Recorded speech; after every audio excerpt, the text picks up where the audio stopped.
Hey guys, I'm back to read you another story. It's called We Are the Gardeners, and it has to do with Earth Day, which is a holiday that we celebrate here in April, and that just kind of recognizes how grateful we are for the planet that we live on and for the God who made it for us. And I thought I'd read us this story outside today in honor of that. So you might see the dogs wandering along behind me, you might hear the birds chirping, or see the wind blowing my pages. And that's okay. That's just something that can remind us of how beautiful of a planet that we live on. So the title of this book is We Are the Gardeners, and it's by Joanna and her kids. And it's illustrated by Joanna.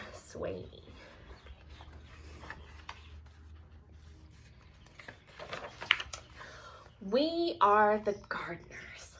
That's a pretty official title, but we didn't start out this way. Just like our garden, we started small and grew from there. Some say that a garden grows from seeds, but we think it grows from trying and failing and trying again. A garden is hard work, but so is most of the good, important stuff in life.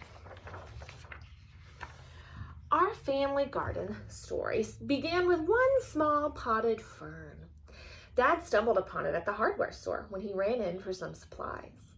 He said it was just too cute to leave behind, and he thought it would make Mom smile. And it did. It would make me smile too. I love little plants. We chose a sunny windowsill for that pretty little fern. It seemed like a good, safe spot for him to grow.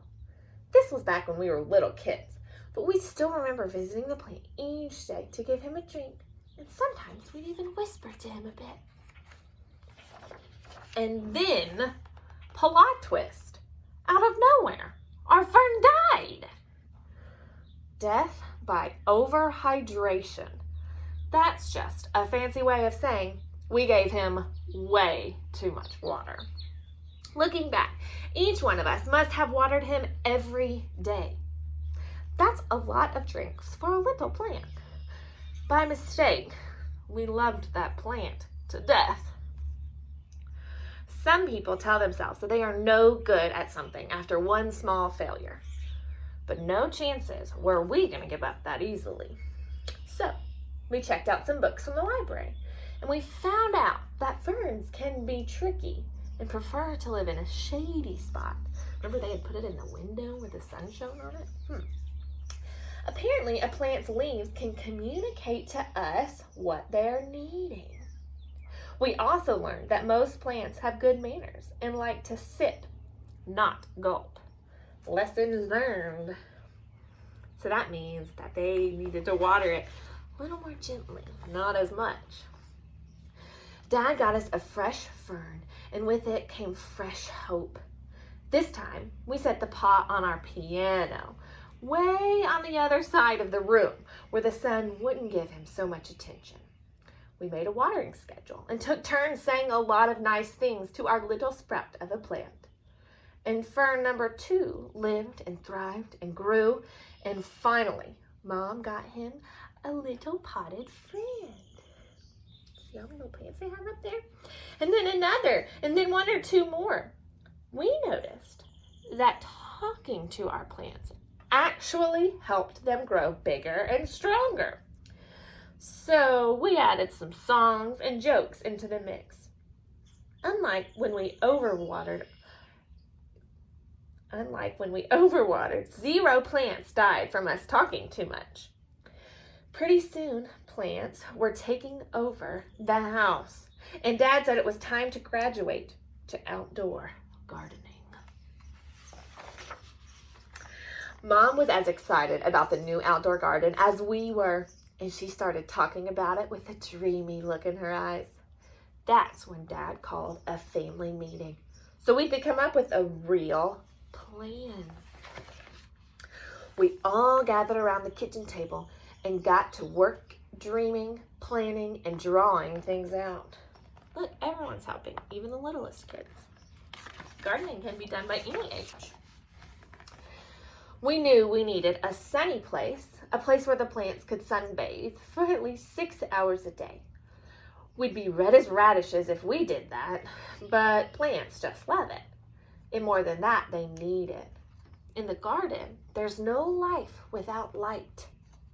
It's just like us. There's no life without the light of the world. Dad always says that the foundation is the most important thing when it comes to building a house. A house can't be strong if it's built on something weak. And the same holds true in a garden. So to make the foundation of our garden strong, we filled it with something called soil. Good soil, which includes a bunch of tiny living things called organisms, can grow things in it. That's pretty amazing when you stop and think about it. A whole hidden world of life is happening beneath our feet. Just because you can't see the good things with your eyes doesn't mean they're not there. And another cool thing about soil is that it feeds and strengthens the seeds we sow. And then, like a miracle, plants and flowers burst out of the ground. See all the things under the ground? All we can see is the tips, but good things happen underneath it as well. We also knew we needed our garden to get plenty of water. Rain is the very best thing for plants to drink, but it's hard to know if and when rain is coming. So a couple of other options to keep plants hydrated is to collect rainwater or use a sprinkler or garden hose to get the job done. Once we had a location with plenty of sun, good soil, and a watering plan, we got right to work. First things first, seeds. The most fun part of planting out our garden, was deciding what to plant. We started with the foods we liked to eat, like strawberries and tomatoes. And then we chose some pretty flowers to keep them company. The thing about seeds is that they're everyday miracles. Everything a plant will grow up to be is already hidden inside the seed. We chose flowers like zinnias, sunflowers, and cosmos so that pollinators could visit our garden. Butterflies, hummingbirds, and bees spread pollen around from flower to flower, encouraging even more things to bloom. We like knowing that little helpers are out there in nature working with us to help this garden grow. The bees must have put out the word that we had a pretty good thing going because, sure enough, all sorts of other critters started to arrive. We quickly found that there were 3 types of bugs in our backyard: the good, the bad, and the ugly. Let's start with the worst part. It was a pretty sad day when the aphids, pronounced aphids, arrived. They are some of the more well-known villains in the gardening world. They sucked the life right out of the plants. But then the ladybugs showed up to eat those pesky aphids for lunch. Ladybugs are for sure part of the hero camp, bravely protecting our plant friends from harm. And we've got to tell you about earthworms. They're like the secret agents of the garden. Earthworms eat all of the dead things, like old roots and leaves, and turn them into life for the soil. Every time we found one, we would all high-five and celebrate. They aren't pretty, but who cares? They're awesome, and we love seeing them hard at work. We realized pretty quickly that we needed to keep the weeds out. They're the true bullies of the garden. Weeds try to steal water, sunlight, and nutrients from our fruits and veggies, and it's our job to make sure those little rascals don't take over. If we ignore the garden for too long, the weeds run wild and hurt our beloved plants. It's so much easier to do just a little bit every day. Kind of like work around the house. If you pick up your toys every single day, it's easier than waiting for one giant pile of mess. We were officially gardeners and had a real-life garden to prove it. That garden became our pride and joy. Day in and day out, we tended to our plants, making sure they got plenty of sun and water. Every time a new plant sprouted up from the ground, our excitement grew right along with it. As time passed, our garden grew bigger, and so did our family.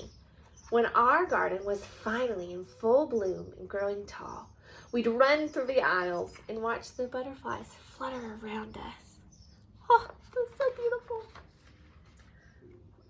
Uh-oh. But one day, as we were mid-skip, we noticed some trespassers helping themselves to lunch.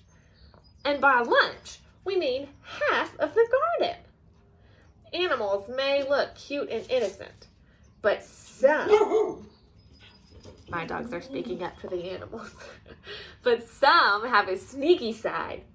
They can wipe out a garden in no time flat. Look at their poor garden. The chickens ate the vegetables. The goats ate Mom's roses. And the bunnies weren't picky at all. They ate anything in sight. Saying goodbye to that many happy plants was even harder than throwing away our very first dead fern. We debated if we should just give up. Was it really worth it to start all over again? Then we remembered one very important detail. We are the gardeners. It was our responsibility not only to grow this garden, but also to protect it. So we put up a little fence to keep the animals out and got to work rebuilding our garden. It didn't take long to get our plants and flowers growing tall again. To this day, our very favorite days are when we get to gather the fruits of our labor. Mom loves to set the table with pretty flowers in every color you can imagine. We help her dream up recipes for the food we've grown. Sometimes, when we see all of that beauty laid out, we can't believe our hand helped bring it to life. And it makes all the hard work worth it. It's what keeps us coming back day after day, season after season. We still keep a little fern on the piano to remind us of our small beginnings. Every time we water it, we're reminded not to give up when things don't work out the first time. Because the thing is, whether one potted fern dies or half of the garden is wiped out by little critters, every failure or setback teaches us something. Dad says that every hard thing we choose to do makes us braver for the next time. There are so many lessons waiting to be learned and a whole world of gardening ready to bloom. We are the gardeners, and so are